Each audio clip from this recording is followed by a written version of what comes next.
One,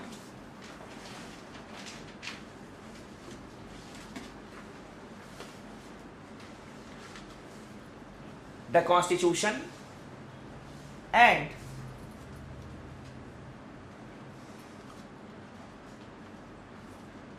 the working of the political system.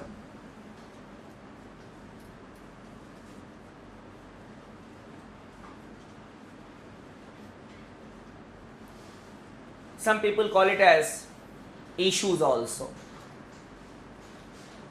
Both the things have to be read together.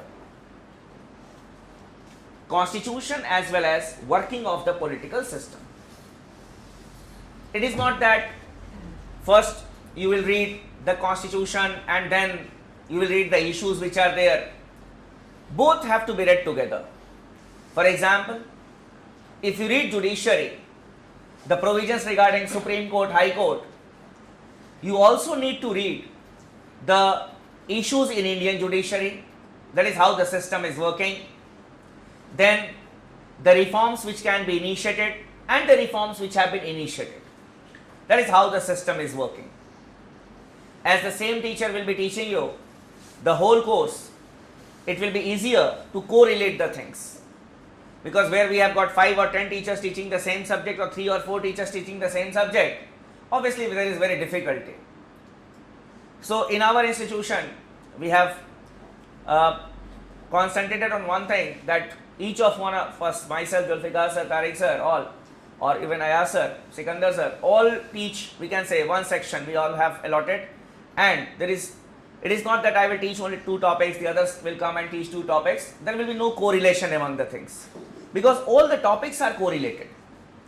You need to correlate the things. So both the issue aspects, the constitutional provisions as well as the working, how the system is working, they have to be read together.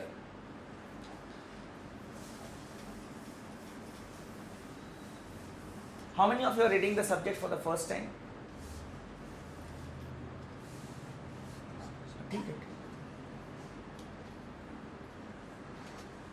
How many of you are from humanities background in the class?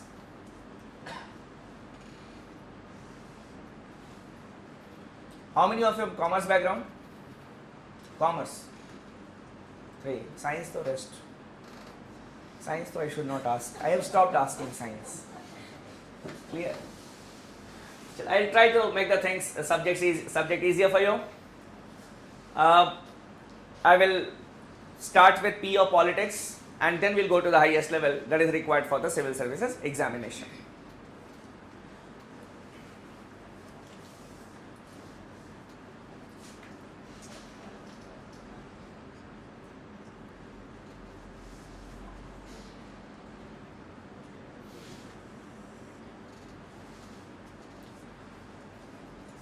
This is the first word that we come across when we start our discussion on a political system, politics.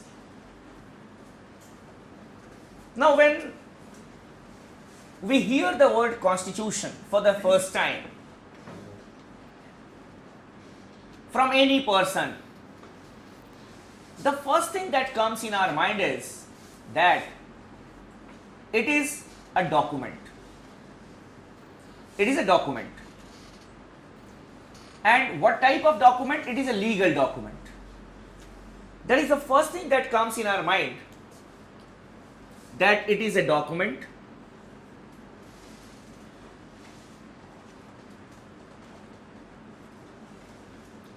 having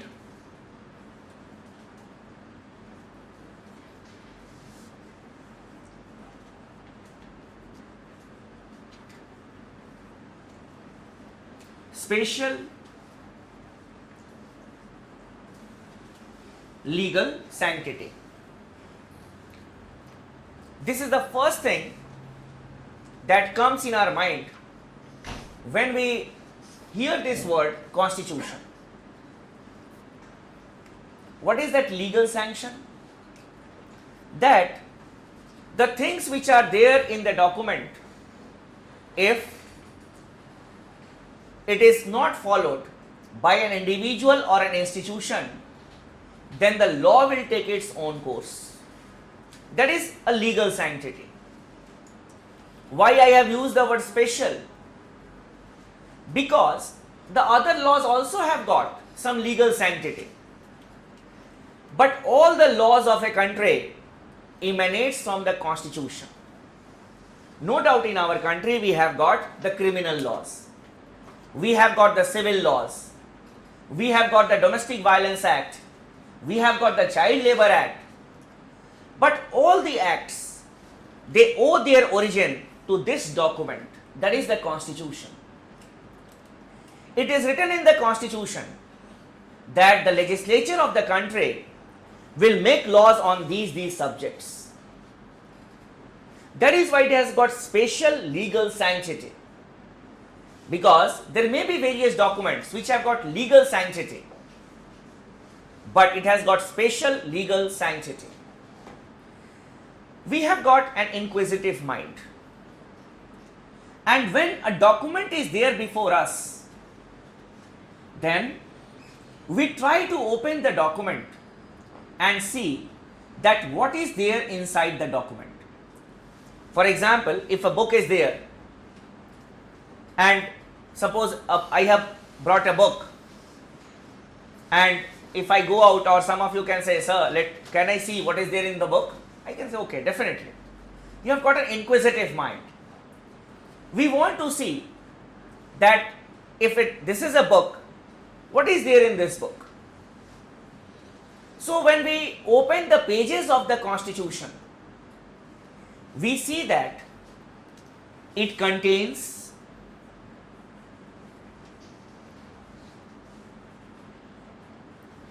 the principles and functions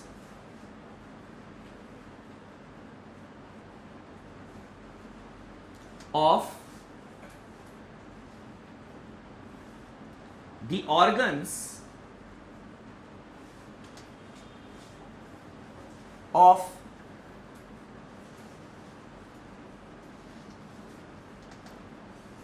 the government of a state.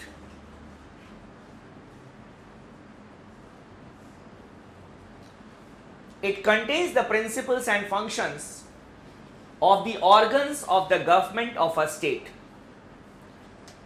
Now, when we use the word state here, in political science, when we define the state, it is not like the units. In Indian Constitution, if we use the word state, it will mean the units.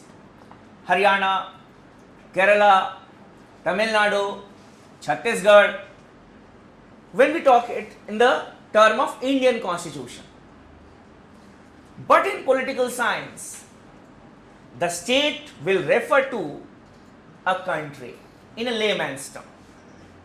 A state, a country. Or we can say the nation state. People having a nationality, they are living together. Now, when we talk about a state,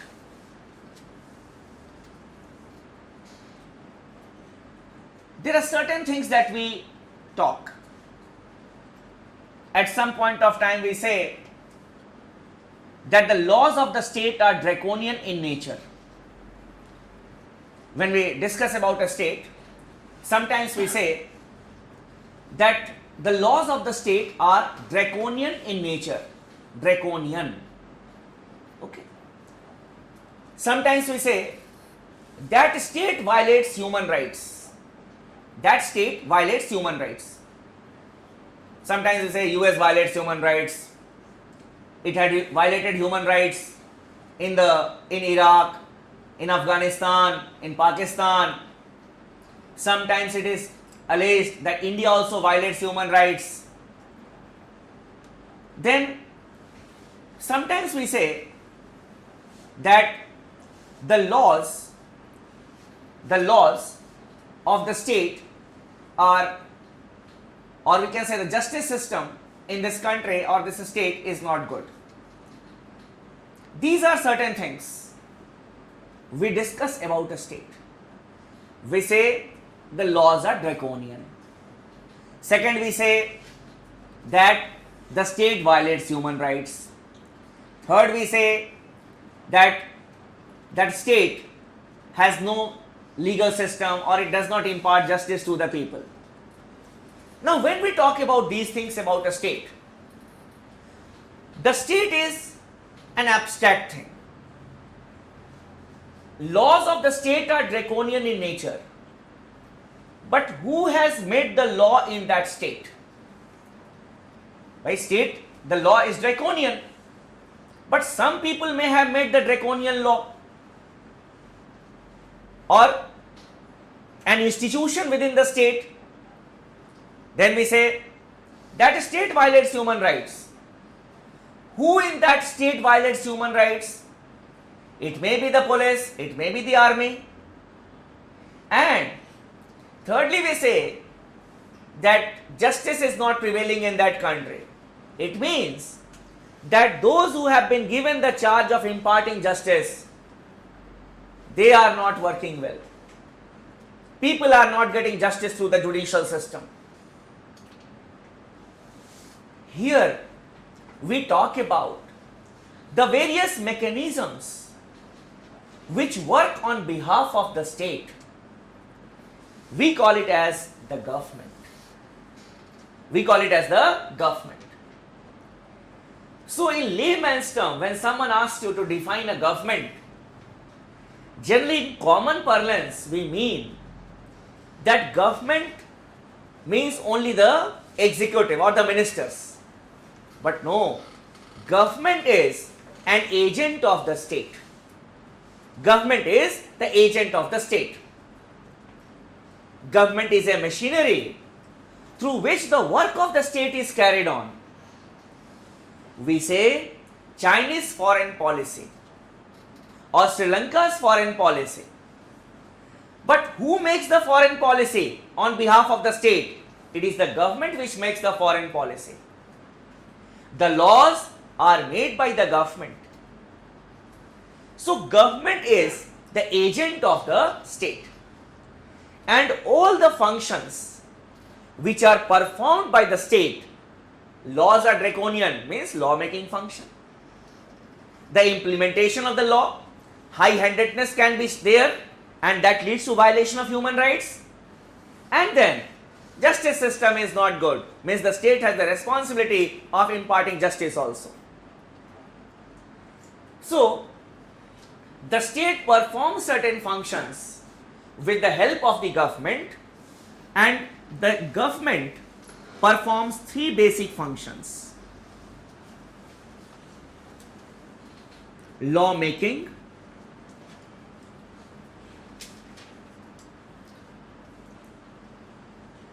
law implementation,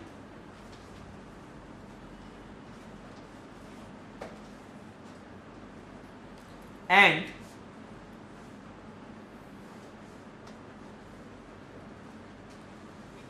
law adjudication.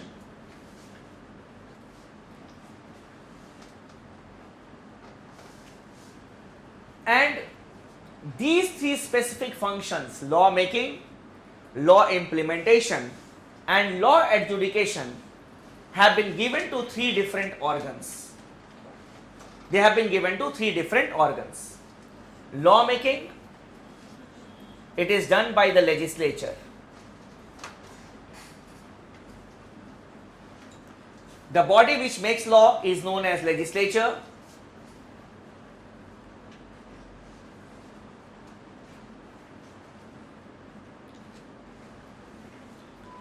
The body which implements it is known as the executive. And in case of any dispute, we go to the judiciary, which interprets the law.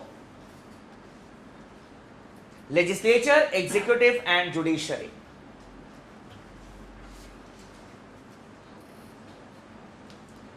There are two types of executives.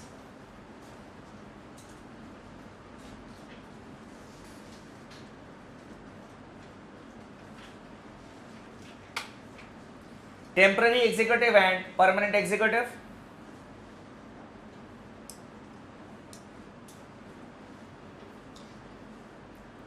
The ministers are temporary executives.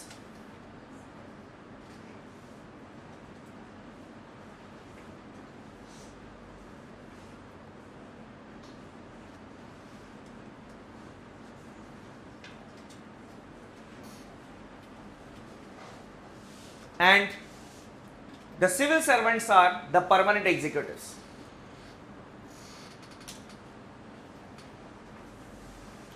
Why the ministers are known as temporary executives? Because there is no fixed term for the ministers. Nowhere it is written that the prime minister will be appointed for 5 years or 2 years or 3 years. Nowhere it is written. Yes, the term of Lok Sabha can be fixed. The term of Lok Sabha can be fixed. It can be of 5 years. The term of any legislature in the world can be fixed. In the American system, they have got the House of Representatives, which is elected for 2 years. In Great Britain, the House of Commons is elected for a fixed term, but the term of the Prime Minister has not been fixed.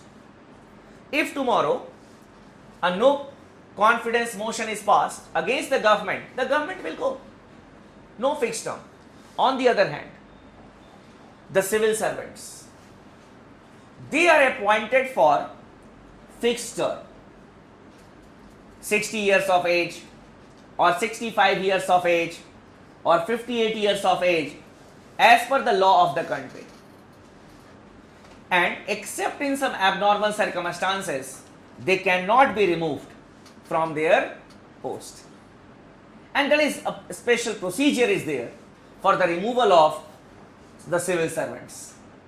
First of all, a show cause notice has to be given, inquiry has to be conducted, and then only the person can be removed or he can be thrown out of the service. Now this constitution, it talks about the principles and functions of the three organs: legislature, executive and judiciary. Who will be there in the legislature? How they will be elected? What will be their functions? Everything is written in black and white in the document. The same is regarding the executive and the judiciary also. Means their composition, their election or appointment, their jurisdiction, their power, everything is written.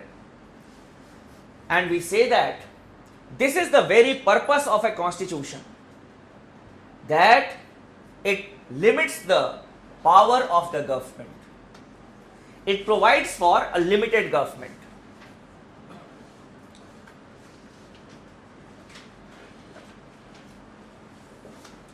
It provides for a limited government. The government is limited by the provisions of the constitution. There was a question in the prelims examination last year.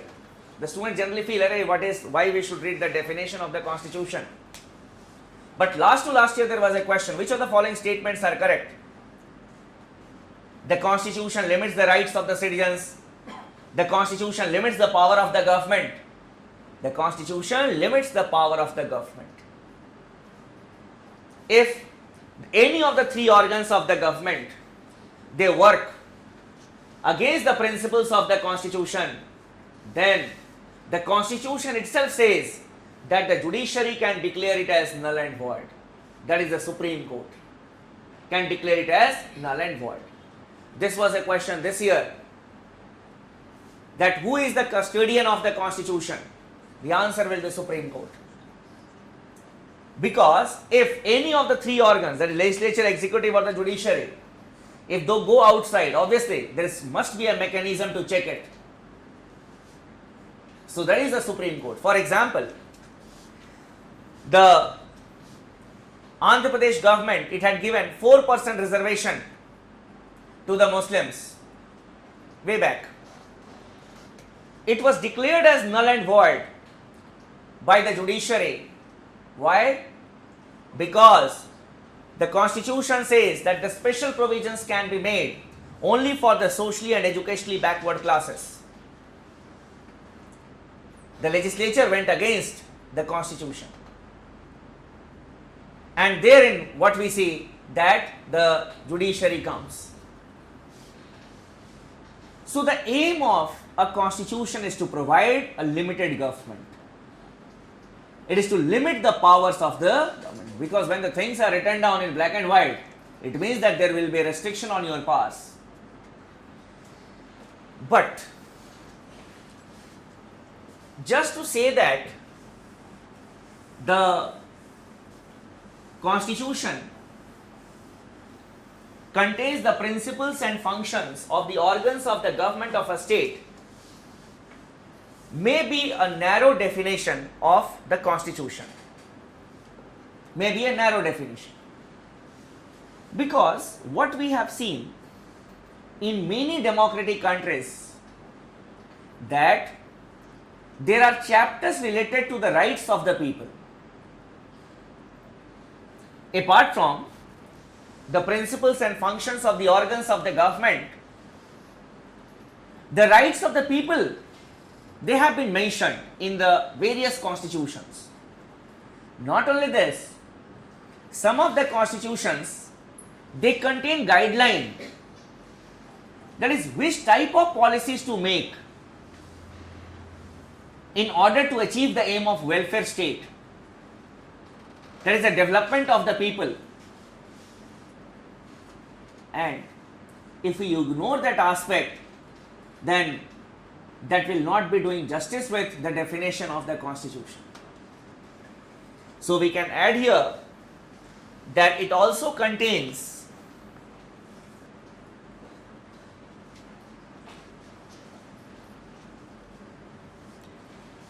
the ideals and aspirations of the people.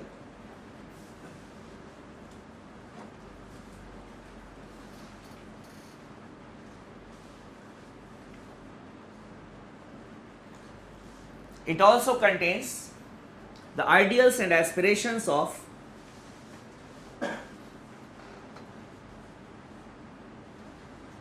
the people.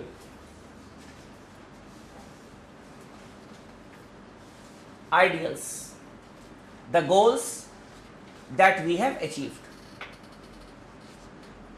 So if you talk about a constitution, it talks about the goals that the country has achieved. For example, in India, we have achieved democracy.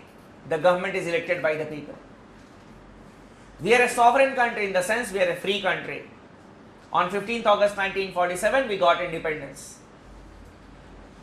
On the other hand, when we talk about aspirations, the goals that we have not achieved yet, the goals that we have not achieved yet, aspirations.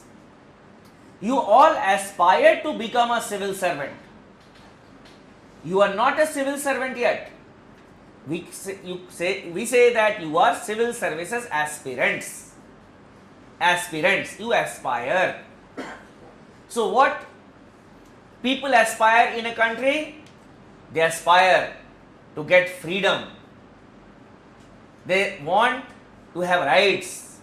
They want to have justice. They want to be treated equally. They want to live with dignity. These are the things. And that is why we have the chapters like the fundamental rights in our country. There is Bill of Rights in the US Constitution, and specifically in case of India, some guidelines have been provided how to achieve justice, social justice, economic justice. It is through the directive principles of state policy. How the idea of welfarism can be achieved. So, when we talk about the Constitution in a broad terms, Constitution can be defined as a document having a special legal sanctity which contains the principles and functions of the organs of the government of a state, and it also contains the ideals and aspirations of the people. Now coming to the Indian Constitution.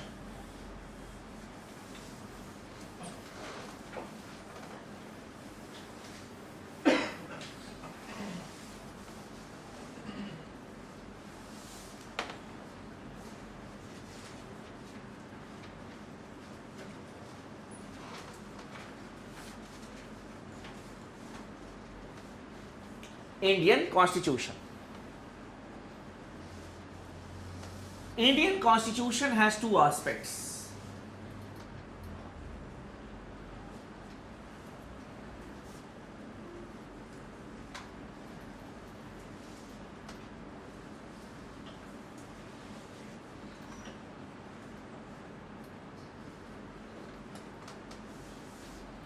The philosophical aspects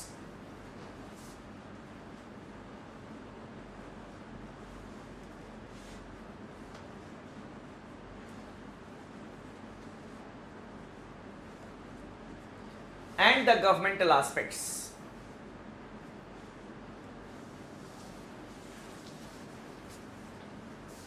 In the philosophical aspects, we have the preamble,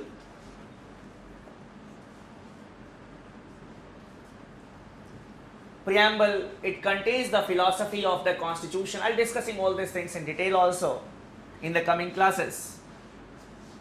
Then fundamental rights,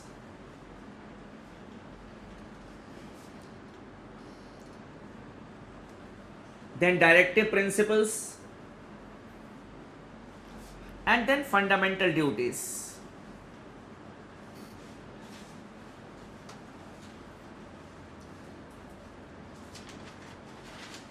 These are the philosophical aspects, and based on these philosophical aspects, we have the governmental aspects,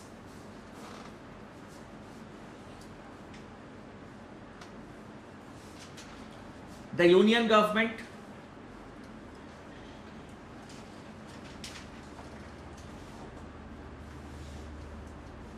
the state government, and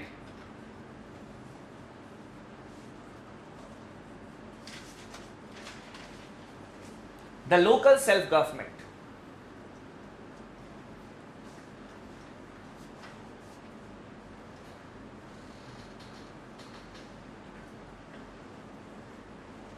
The three organs of them: legislature, executive, judiciary.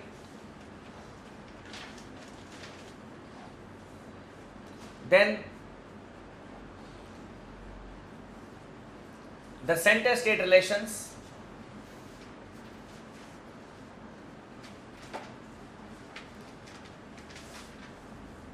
then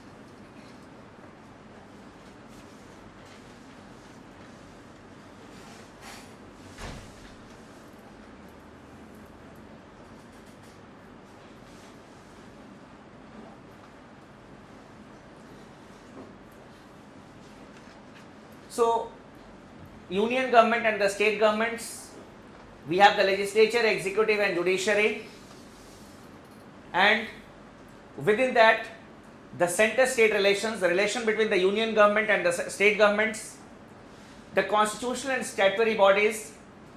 Constitutional bodies means which have been mentioned in the constitution, like the Finance Commission, Attorney General, CAG, Election Commission, Public Service Commissions. Then the statutory bodies means the bodies which have been created by an act of the Parliament or the legislature, like the National Commission for Women, and we have got various other bodies. And then emergency provisions and the issues in governance, the new concepts like e-governance, citizens charter, all these are the parts of this governmental aspect. And local self-government at the rural level and at the urban level. At the rural level we have got Panchayati Raj institutions, and at the urban level we have got the municipal bodies. This is your structure or the synopsis of